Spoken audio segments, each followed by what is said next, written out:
daugybė įkūrėjų visame pasaulyje nedatempia metų galo. Žinote kodėl? Ne dėl to, kad jiems trūksta talento, ne dėl to, kad jie neišrado kažkokios tai slaptos strategijos, o būtent dėl to, kad jų aplinkoje trūko žmonių, kurie iš tikrųjų supranta, kur yra tie butelio kakliukai, per kuriuos mes lūžtame kaip įkūrėjai ir kurie padaro taip, kad mes nepasiektume savo sėkmės.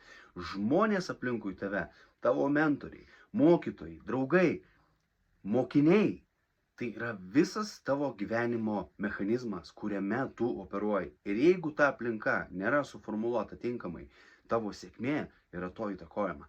Tad pasirink tinkamą aplinką. Ir vienas iš būdų yra tai padaryti, prisijungti prie įkūrėjų klubo, kur tiek pradedantieji, tiek sėkmingi, tiek organizacijos yra būriamos į centralizuotą platformą, kurioje mes siekiame, kad pagalba pasiekti sėkmę savo projekte nebūtų vertinama 5-ženkliam ar 6-ženkliam sumom, o kad tai būtų ranka prieinama. Svarbiausia, kad su tai, kas tau yra prieinama, tu kažką padarytum. Nes nesvarbu, ką tau duos gyvenimas, ką tau duos mentoriai ar kiti sėkmingi žmonės. Svarbu, ką tu su to padarysi. Tad prisijung, imkis veiksmo ir dalyvauk mūsų susitikimuose, tiek gyvai, tiek online. Pasiimk maks naudos ir kiek įmanoma jos suteikti kitiems. Sėkmės, laukiu tavęs viduje.